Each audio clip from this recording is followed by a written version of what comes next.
สวั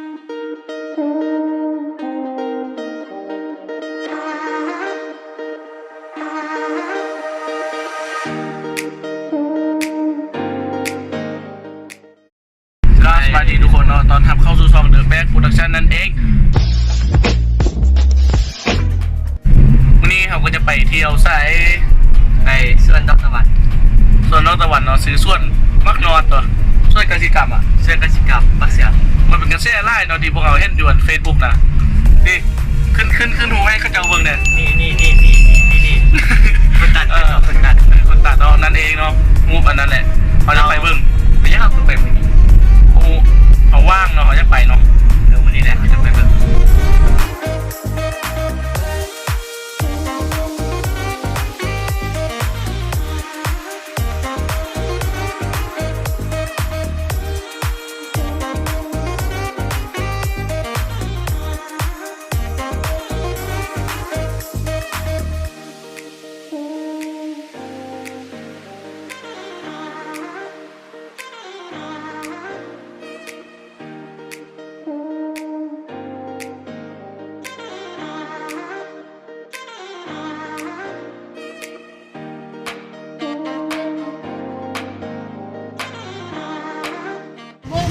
ตอนนี้เราก็มาดูคอนเสิร์ตปักเสือกแล้ว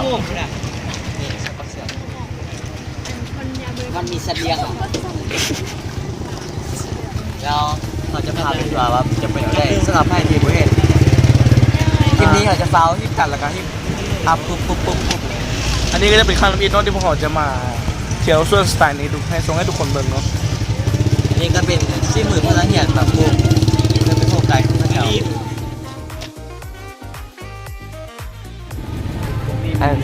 สำหรับให้ยักษ์มาอันส่วนปักเสือกนี้เขาจะปิดวันที่2วันศาสตร์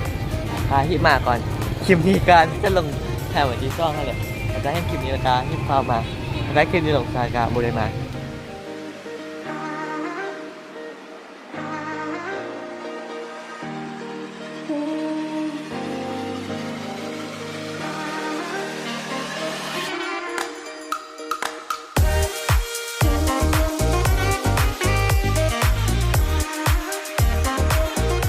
ถ้าว่าเขาจะไปทางแยกกับผมอันนี้ไปทางเข้างานไปดับว่านทางเข้างานเลยถ้าเป็นที่ไหนตรงนี้ล่ะนี่เป็นทางเข้างานโอ้สุดยอดเลยฝากกดไลค์กดแชร์กด subscribe ถ้าเบิ่งในเฟซบุ๊กก็กดไลค์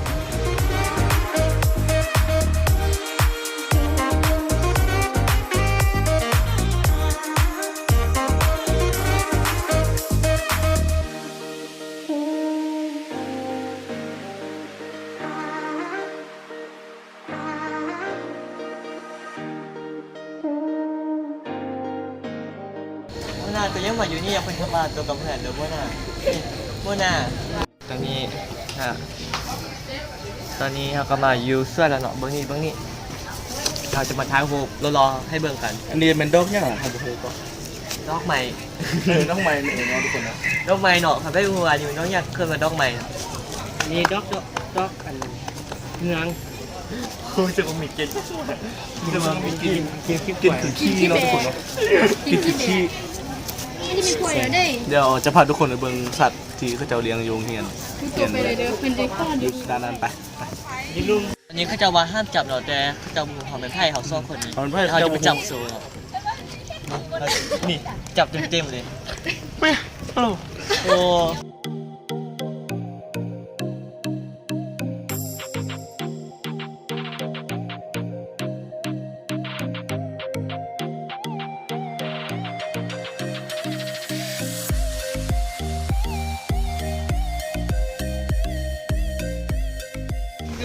โอ้ซาร่า กันนั่นแหละ ตอนที่เขาสองคนเลิกกันไปเขาก็ห้ามมาเจอหน้ากันมือนี้เนาะเขาเลิกกันไปก็ประมาณ255 ปีเนาะก็ห้าเจอกัน เมื่อวันไทยต้องไหม ทุย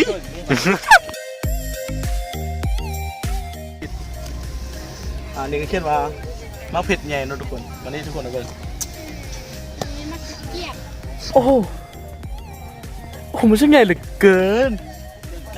โอ้โหหวานยองเนาะทุกคนนี่มักเผ็ดใหญ่เลยนี่ในห้องแค่นอนนี่ตัวนั้นเนี่ย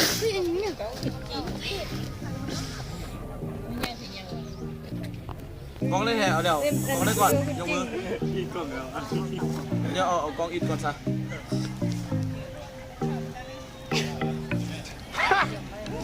ส่วนเขาเหมือนอันนี้ก็เป็นส่วนของยูโรเนาะโปรดิวเซอร์มันเลยนี่ซื้อประมาณ100 ล้านเนาะก็ใครอยากมาก็มาได้แต่เก็บค่าเงินท่าน5 ล้านแล้วเขาจะเฮ็ดแบบสตูดิโอใหญ่ๆอยู่นี่เนาะถือเห็นทุกคนมาเบิ่งนี่ก็เป็นเพื่อนงานของเราต้อง3คนเดียว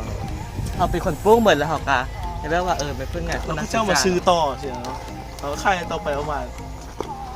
500,000เนาะ อยู่แล้ว 500,000เนาะ $500 500,000อีกฟันไปมันเอามาถ้าพวกเขาสามารถปลูกอยู่ในอะไรกัน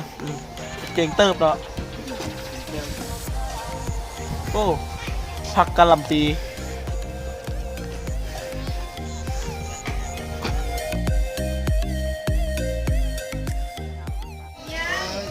อันนี้ก็เป็นมากบวบนั่นแหละ ไม่รู้อ่ะ หัวของกระทาวอลไปเนาะผักบวบ ดีใจว่ากำเตา ถ้าเจอตัวแรกก็มักเป็นมักน้ำเต่าครับทุกคน แล้วกับเตาอยู่คุณไหน อันนี้มักยังบอฮูน้องทุกคนเนาะ เนี่ยอันนี้ห้ามจับวิดีโอเนาะห้ามจับนี่ห้ามจับนี่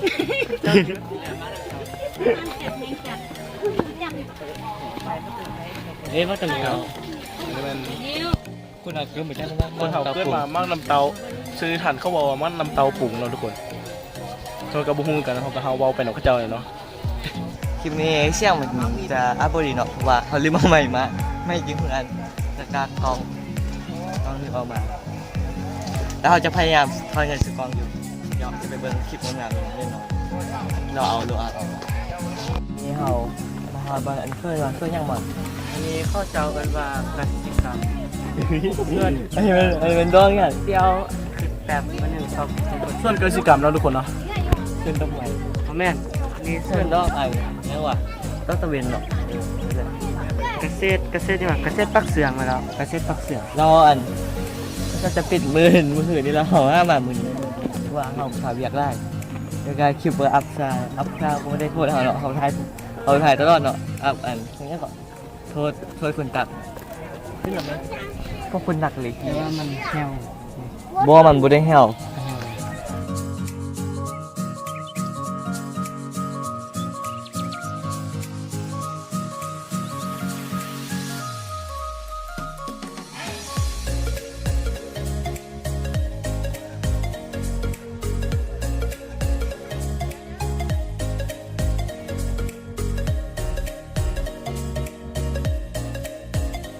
นี่เนาะเนี่ยอันนี้มันเป็นดอกที่อันนี้มันป้อมเป็นเรานี่อันนี้มันยังบ่ออกส่วนมากอันนี้เขาจะเคยแบบเขากินเองเนาะแกนตะเบนอันนี้ แกนอันนี้มันจะเป็นแกนตะเวนทีท่วง 5,000 เที่ยวกินในทุกมื้อนี้นี่แหละเนาะท่วงสีเขียวๆน่ะ เป็นนี่ เจ้าเป็ดนะได้กันตอกับบูเนาะมันก็เป็นอย่างนี้มันอ่อนเนาะ เดี๋ยวเขาจะลองกินให้ทุกคนเบิ่งเด้อ กินแล้วเนาะป้อตุ้มสงเสย กูตอนแรก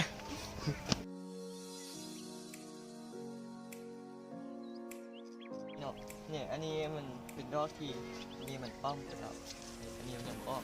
ส่วนมากอันนี้เขาจะเคยแบบเขากินเองเนาะแกนตะเบนอันนี้ แกนอันนี้มันจะเป็นแกนตะเวนทีท่วง 5,000 เที่ยวกินในทุกมื้อนี้นี่แหละเนาะท่วงสีเขียวๆน่ะ เป็นนี่ เจ้าเป็ดนะได้กันตอกับบูเนาะมันก็เป็นอย่างนี้มันอ่อนเนาะ เดี๋ยวเขาจะลองกินให้ทุกคนเบิ่งเด้อ กินแล้วเนาะป้อตุ้มสงเสย กูตอนแรก ตอนนี้เขากำลังอยู่บ้านนี่เป็นน้ำ วิดีโอ อากาศคนบริสุทธิ์เลยค่ะให้มานี่ก็ถือว่าสุดยอดเลยนี่ก็เป็นแบบน้ำคลองนั่นเหือซูมและอันนี้เป็นกระเป็นเหือ เอาไว้ ไผ่หมากาพุทธะอันนี้ก็เป็นคนใหญ่เลยเบิ่งนี่เขาเบิ่งที่เขาจะถ่ายขึ้นบ้านน้อยๆนี่เบิ่งนี่น่ะคนใหญ่เลยมันมีทางนอกพร้อมมันมีทางนอกพร้อมไล่อ่าน อันนี้คือก็เป็นเจ้าของในสถานที่เนาะมีเรื่องชอบทางเคยบอก มีอันนี้เจ้าว่าเจ้าจะค่าในราคาเท่าได้ ประมาณ เอาดอกนี้แล้วถ่าย 55ล้าน มันคือชื่อแขก ชื่อสำหรับเจ้าเนาะ เอาดอกนี้ แต่แพงสำหรับ จับเป็น ต่างก็นิดหน่อย ผมพูดกันเนาะ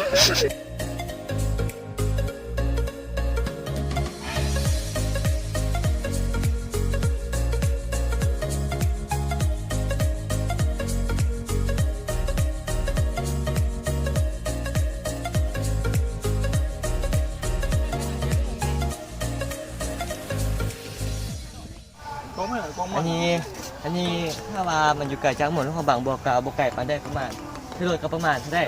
30นาที ขี่รถออกมาจากเมืองก็ประมาณ30นาทีหรือ35น่าจะถ้าขับไหวก็ประมาณ สบาย 30 เสาไปถ้าขับซาก็35-40เนี่ย ในการสำหรับทุกคนจักรวาลผมก็วิลอกของเราในทีย่างเหมือนกันในทีย่าง บ่ได้รางวัลนั่นเองหรือว่าบ่เข้าฮอบเนาะเขาตกฮอบไปแล้ว แล้วก็สำหรับทีนึงก็เป็นเรือห้องเรียนภาษาที่เราจบไปแล้วเนาะพัดยินดีนำเนาะเป็นตัวแทนแน่นครหลวงพระบางเนาะได้ที่หนึ่งในทางแข่งขันเจ้าถิ่น สุดยอด สุดยอดสุดยอด very good แค่งานอีกอันนี้ทางทุกคนถ้าว่าเป็นเนี่ยมันคือเป็นอย่างนี้แล้วมันไม่คืออย่างนี้เนาะเพราะว่าตอนเช้ามันจะงามเนี่ยอันนี้มันจะไม่ได้ขึ้นแบบนี้นี่ ตอนเช้าประมาณ7:00 น 5-9 โมงนี่มันจะง่ายขึ้นเนาะ ทำให้มันไอโฟนเรื่องการทำงานการประมาณเช้า แล้วตอนเช้า แบบพุดงามเลย อันนี้มันบ่งามเพราะว่า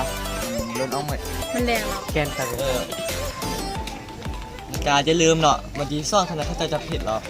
ที่ซ่องเดือนธันวาปี2019มาด้าก็จะผิดปีหน้าครั้งหน้าเขาก็ยักมาใหม่ เพราะว่าจะมีดอกไม้ออกมาเนาะ โอ้ลูก ทุกคนตอนนี้เขาก็ฮอตส่วนซาลีนั่นเองเนาะคือมันบ่ได้แตกดอกออกมาเทื่อมันจะเป็นอันนี้ เดี๋ยวนี้คุณประโยชน์เข้ามันก็คือสมาธิเป็นคิวไหน กูไปยกเข้ามาบี้ว่าให้เป็นคิวได้เนาะ ถ้าเราคนบ่มีคิว ถ้าเราบ่มีคิวแล้ววะ เอ้า อันนี้ของว่ายังน่ะตะกองอันนี้ของว่ายัง เอ้าบ่มีคิวนะ สลี อันนี้น่ะ แล้วไอ้โน้ตกัน อันนี้น่ะห้องว่าซาลีแต่ความผักที่ค่อยมีน่ะมอมเจ้าคนเดียว แล้วก็เอาไปหลัง มองให้นู่นนี่มองให้นู่นนี่ โอ้ย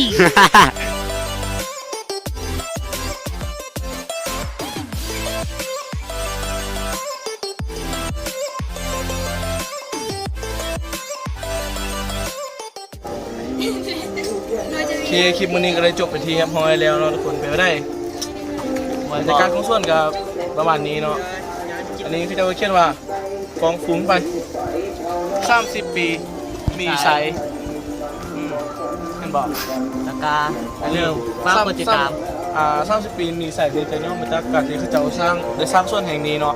สร้างมาประมาณ30 ปีแล้วเพื่อก็เลยมาเปิดให้ทุกคนเบิ่งในมื้อนี้บอกก็ได้เบิ่งไปแล้วเนาะครับงามไล่ แล้วก็สุดท้ายนี้ก็ฝากให้ทุกคนกดไลค์กดแชร์กดติดตามเนาะถ้าไปเบิ่งใน YouTube มันบ่แจ้งเตือนก็กดกระดิ่งแล้วก็ให้เบิ่งใน Facebook ที่มันแบบบ่แจ้งเตือนแล้วก็กดใน Facebook มันบ่แจ้งเตือนก็กดให้โพสต์ก่อนเนาะแล้วถึงจะฟังหยัง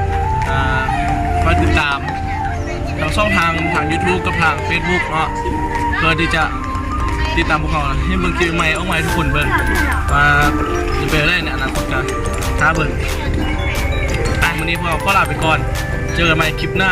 บ๊ายบาย จบคลิปไป